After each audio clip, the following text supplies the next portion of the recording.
Hi viewers, welcome to our channel. Present మనతో పాటు దాము బాలాజీ గారు సీనియర్ జర్నలిస్ట్ ఉన్నారు. వారితో ఒకసారి మాట్లాడదాం. సార్ నమస్కారం సార్. సార్ మొన్న అనంత్ అనే పేరుతో ఒక లెటర్ రిలీజ్ చేశారు. అంటే జనవరి 1 వరకు మాకు టైం ఇవ్వండి, అందరినీ కలుపుకొని వచ్చి మేము లొంగిపోతామని చెప్పేసి ఆ లెటర్ రిలీజ్ అయింది కదా. అయితే ఆ లెటర్ ఎవరి పేరు మీద రిలీజ్ అయిందో అనంత్ అతనే ఆ రోజే లొంగిపోయినట్టు ఇప్పుడు వార్తలు అయితే వస్తున్నాయి సార్. మరి ఈ పరిణామాన్ని ఎలా చూడాలి? ఇంకో 10 మంది సీనియర్ మావోయిస్టులు కూడా అతనితో పాటు లొంగిపోయారని కూడా చెప్తున్నారు. మరి మొత్తాన్ని అందరినీ కలుపుకొని లొంగిపోతారని అతనే ఆ రోజు లొంగిపోవడాన్ని ఎలా చూడాలంటారు? హిస్టరీ రిపీట్స్ అంటారు. మల్లోజుల ఎలాగైతే అప్పుడు ఇలాగే కోరాడు ఆయన కూడా, మేము అందరూ లొంగిపోతాం, మాకు టైం ఏంటని మల్లోజుల ప్రకటించాడు. కానీ ఆ లోపలే ఆయనే సరెండర్ అయిపోయాడు. అలాగే ఇప్పుడు ఎంఎంసి జోనల్ కమిటీ అధికారిక ప్రతినిధి, ఎంఎంసి అంటే మహారాష్ట్ర, మధ్యప్రదేశ్, ఛత్తీస్గఢ్, ఈ 3 రాష్ట్రాలకు సంబంధించి ఒక జోన్గా ఏర్పాటు చేశారు. ఆ జోన్కి సెక్రటరీగా అనంత్ అనే వ్యక్తి మావోయిస్ట్ ఉన్నాడు. ఆ అనంత్ ముందుగా ఒక ప్రకటించాడు. అదేంటంటే ఫిబ్రవరి వరకు మాకు టైం ఇవ్వండి, మేము పార్టీలో అందరితో మాట్లాడి కన్విన్స్ చేసి ఆయుధాలతో వచ్చి లొంగిపోతామని చెప్పాడు. దాని తర్వాత మళ్ళీ మొన్న ఒక ప్రకటించాడు, ఫిబ్రవరి కాదు జనవరి 1 ఆ రోజే మేము వచ్చి అందరూ సరెండర్ అయిపోతామని చెప్పాడు. దానికి సంబంధించి తోటి మావోయిస్టులకి ఒక high frequency open frequency number అంటారు, ఆ నెంబర్ కూడా అతను రిలీజ్ చేశాడు. అంటే రేడియో ద్వారా మాట్లాడుకోవడానికి ఈ నెంబర్ ద్వారా మీరు కాంటాక్ట్ చేయండి అని కూడా చెప్పాడు. అయితే విచిత్రం ఏంటంటే చెప్పిన రోజే ఆయన సరెండర్ అయిపోయాడు. ఆయనతో పాటు 10 మంది సభ్యులు కలిసి సరెండర్ అయిపోయారు. సో ఇది ఒక పెద్ద దెబ్బగానే మావోయిస్టులకు చెప్పుకోవచ్చు. ఎందుకంటే ఇంకా మిగిలిన మావోయిస్టులు చాలా తక్కువ మంది, మ్యాక్సిమం 200-300 మంది కూడా లేరని చెప్తున్నారు. నాయకత్వ స్థానంలో ఉన్నోళ్ళు పట్టుమని ఒక 10 మంది కూడా లేరు. వాళ్ళు కూడా ఇప్పుడు వచ్చి సరెండర్ అయిపోతున్నారు.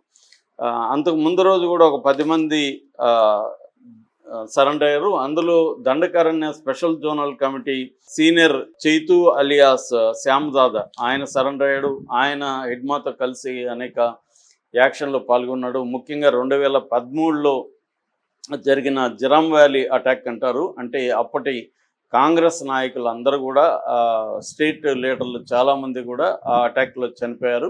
దాన్ని ఆర్గనైజ్ చేసి దాన్ని ఎగ్జిక్యూట్ చేసిన హిడ్మా అనుచరుడిగా ఈ శ్యామ్ దాదా పనిచేశాడని చెప్తున్నారు. సో చాలా ఇంపార్టెంట్ వ్యక్తి. తన మీద కూడా 25 లక్షల రెవెన్యూ ఇది కూడా ఉంది, రివార్డు ఉంది. సో ఆయన సరెండర్ అయ్యాడు. అట్లాగే డివిసిఎం అంటారు, అంటే divisional committee member Saroj alias Urmila అనే ఒక మహిళా మావోయిస్టు, ఆమె మీద 8 లక్షలు ఉంది, ఆమె కూడా సరెండర్ అయింది. అట్లాగే ఏరియా కమిటీ మెంబర్స్ చాలామంది సరెండర్ అయ్యారు. అట్లాగా ఓవరాల్గా ఇక్కడ తెలంగాణలో ఈ నెలలోనే తెలంగాణలో 37 మంది సరెండర్ అయ్యారు. తర్వాత ఛత్తీస్గఢ్లో 41 మంది సరెండర్ అయ్యారు. నిన్న 10 మంది సరెండర్ అయ్యారు. దాంతోపాటు ఈయన అనంత్తో పాటు ఒక 15 మంది సరెండర్ అయ్యారు. అంటే ఓవరాల్గా ఈ నెలలోనే దాదాపు ఒక 150 మంది వరకు మావోయిస్టులు సరెండర్ అయ్యారంటే తెలుస్తుంది. వీళ్ళందరూ కూడా ఇంపార్టెంట్, ఎవరో పల్లెల్లో తీసుకొచ్చి సరెండర్ అయింది కాదు, వీళ్ళు వాలంటరీగా వచ్చారు, విత్ వెపన్స్ వచ్చారు. కాబట్టి వీళ్ళు గవర్నమెంట్ చెప్పిన మొత్తం రెమ్యునరేషన్, వాళ్ళకి ఏదైతే రివార్డులు ఉన్నాయో అదంతా కూడా ఇచ్చారు. ఈ అనంత్ మీద కూడా ₹1 ఉందని చెప్తున్నారు. ఈ అనంత్ అసలు పేరు వికాస్ నాగపురే అని చెప్తున్నారు. ఇక్కడేమో తెలుగు మీడియము ఇతనిది కరీంనగర్లో బత్తుల కాశీరామ్ అని అతను ఉన్నాడు, అతనే అనంత్ కావచ్చు అని ఇక్కడ కొంతమంది మాట్లాడుకుంటున్నారు. ఏదేమైనా డీటెయిల్స్ అయితే ఇంకా రావాల్సి ఉంది. ఇప్పుడు అనంత్ చెప్తున్నది ఏమంటే, ఇక్కడ హిడ్మా తర్వాత రణధీర్ అనే ఒక వ్యక్తి సెంట్రల్ కమిటీలోకి వెళ్ళాడు, ఆయన్ని కూడా సరెండర్ అవ్వమని నేను అడుగుతున్నానని చెప్పాడు. రణధీర్ అనేది పేరు నేను కూడా ఫస్ట్ వింటున్నాను, సెంట్రల్ కమిటీలో ఉన్నాడని అనంత్ చెప్తున్నాడు. అనంత్ అనే పేరు కూడా మనం వినడం ఇప్పుడే ఫస్ట్. సో ఇలాగా ఇంకా మనం వినని, ఎందుకంటే హిడ్మా పేరు కూడా చాలామందికి తెలియదు. మొన్న కూడా ఎవరో ఒక ఫ్రెండ్ అడిగాడు, హిడ్మా చనిపోకముందు మీకు తెలుసా సార్ అని. నేను ఆల్రెడీ వీడియోలు చెప్పానంటే నేను చూడలేదండి, నాకైతే తెలియదు అని చెప్పాడు. అలాగే చాలామందికి చనిపోకముందు హిడ్మా కూడా ఇంత పాపులర్ కాదు, చనిపోయిన తర్వాతే హిడ్మా చరిత్ర బయటకు వచ్చింది. అలాగే ఇప్పుడు ఇంకా కూడా కొంతమంది అక్కడ ఉన్నారనేది చెప్తున్నారు. ఈ అనంత్ చెప్పేదాని ప్రకారం రణధీర్ అనే పేరు వచ్చింది. అంతకుముందు బర్సదేవ పేరు కూడా మనం అంతకుముందు వినలేదు, బర్సదేవ పేరు వచ్చింది. హిడ్మా తర్వాత బర్సదేవ్ అని ఇప్పుడు ఉన్నాడని వాళ్ళ తల్లి కూడా నిన్న తెలుగు మీడియా ఛానల్తో మాట్లాడింది. సో ఇంకా కొంతమంది అయితే ఇంపార్టెంట్ వ్యక్తులు ఉన్నారు, వీళ్ళని కూడా సరెండర్ అవ్వమని పోలీసులు పిలిపిస్తున్నారు. సో వీళ్ళు సరెండర్ అవుతారా లేకపోతే హెడ్మా లాగా సరెండర్ అవ్వడానికి వచ్చి చంపేస్తారా అనేది కూడా చూడాలి. బట్ వర్షదేవన్ అయితే అలా చేసే అవకాశాలు అయితే కనిపెడుతున్నాయి. ఇంకొక యాంగిల్ ఏంటంటే దేవుజీ ఏమయ్యాడు ఇప్పటివరకు ఎవరికి తెలియదు. అతను మామూలుగా అయితే అంతకుముందు ప్రకటనలు ఇస్తూ ఉండేవాడు. సడన్గా హిడ్మా ఎన్కౌంటర్ తర్వాత దేవ్జీ అనే వ్యక్తి ఎక్కడ కనిపించలేదు. సో ఒక కథనం ఏంటంటే హిడ్మాని పట్టించిన దేవ్జీనే, అందుకని దేవ్జీ ఇప్పుడు బయటికి రాకుండా సమయం చూసి బయటకు వచ్చి సరెండర్ అయినట్టుగా డ్రామాలు ఆడతారనేది ఒక కథనం. రెండవ కథనం ఏంటంటే దేవ్జీని కూడా పోలీసులు చంపేశారు, దాన్ని అనౌన్స్ చేయట్లేదు.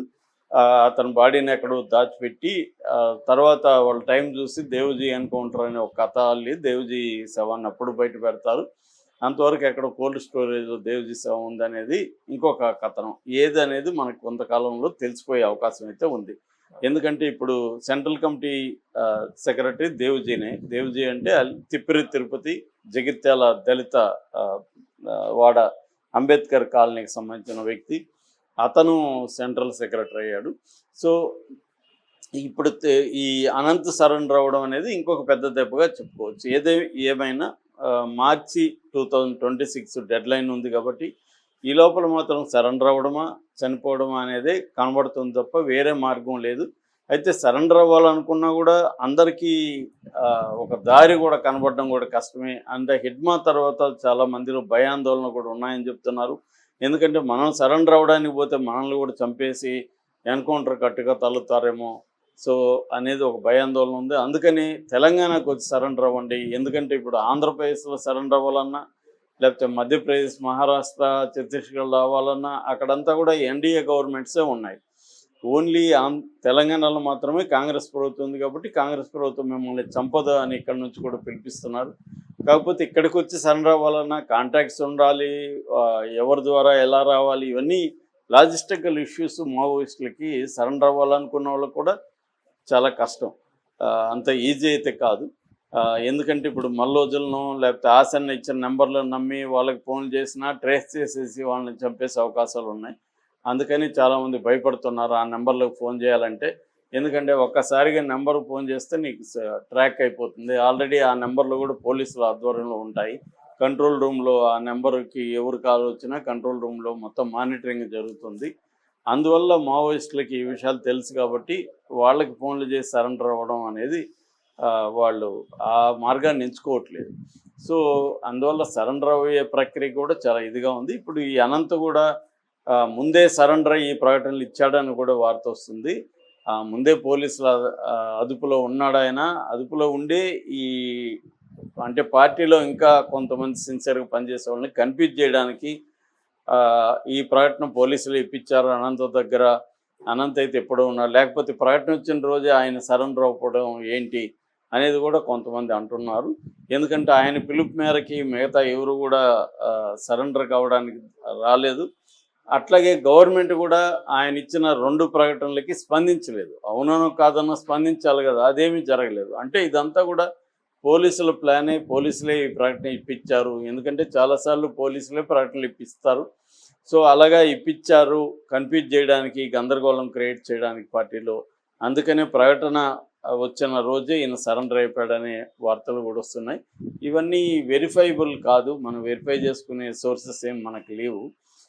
అతను ఏమన్నా బయటకు వచ్చి మాట్లాడతాడేమో చూడాలి. Okay sir, thank you so much sir.